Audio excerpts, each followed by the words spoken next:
Greva zdaj še v segment hitrih vprašanj. In sicer, če bi imela možnost katerega koli strokovnjaka na svetu vprašati za finančni nasvet, koga bi vprašala? Nobenega, niti enega. Sem se pa pogovarjala z res hudim strokovnjakom, borznim mačkom Jim Rogers, pa ga bom kar citirala, da ne zaupaj nikomur, niti meni, je rekel, niti meni. Vedno opravi domačo nalogo. Tako da ne, definitivno črpam informacije od številnih strokovnjakov, ampak pod črto sem jaz tista, ki živim svoje življenje in ne on mojega, ne. Ne bi si izbrala enega, na primer. Ne. Izberem sama sebe. Okay.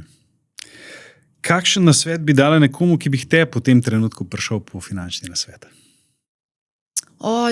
Jaz ne dajem finančnih nasvetov, jaz v bistvu izobražujem ljudi zato, da bodo sposobni sami sprejeti odločitev glede svojih financ. Ker mislim, da nihče ne bo bolje svetoval sam sebi, mislim, ne boš sam sebe boš najbolje svetoval. Finančni strokovnjaki, finančni svetovalci vedno gledajo svoje interese. Sploh v Sloveniji, ker ni neodvisnega finančnega svetovanja. Vedno je nekaj v ozadju. Okay. Sam sebi moraš zaupati, izobrazi se. Jaz tudi vedno povem, da če greš k finančnemu svetovalcu, bodi prekleto dober finančno pismen. Kaj je tvoja največja napaka v investiranju? Kaj pa vem, sej nekaj napak je bilo, ampak da bi bile neke elementarne napake, ni bilo, no. Mogoče sem kakšno naložbo kdaj prehitro prodala, pa sem pa gledala, kako je še rasla. Spremljala sem Bitcoin od leta 2012, pa ga nisem takrat kupila. Recimo, ne, to. Zdaj sem se pogovarjala z Boscarolom, pa je tudi rekel, da mu je nekdo ponudil 500,000 bitcoinov za 145,000 evrov vredno letalo, lahko letalo, pa je rekel, ne, hvala. Tako da, kaj pa vem, no, ampak načeloma pod črto nimam nobene take dramatične. Ja, neka investicija je bila na Kitajskem, ker sem izgubila 90% oziroma celo več, ampak ti sem itak potem pobotala za dobički, tako da je bila neka korist tudi od te izgube. Okay. Kaj si zdaj privoščiš, kar si prej nisi?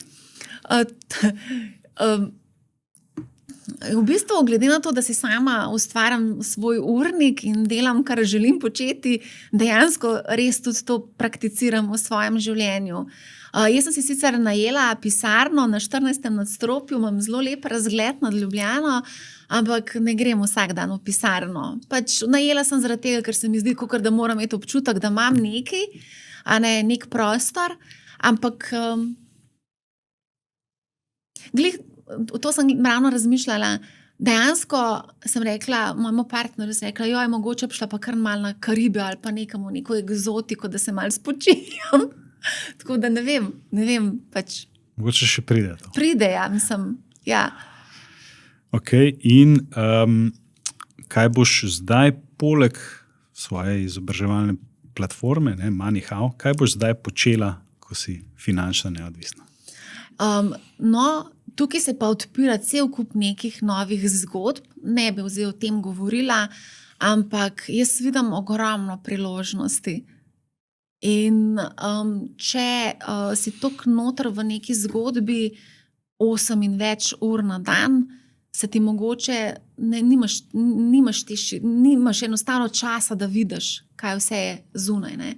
Tako da pa vse vezano na osebne finance? Ali? Mislim, vedno poskušam nekako povezati, ker to je res moja ena taka ljubezen, ampak ni vse vezano na osebne finance. So tudi druge zgodbe izven tega.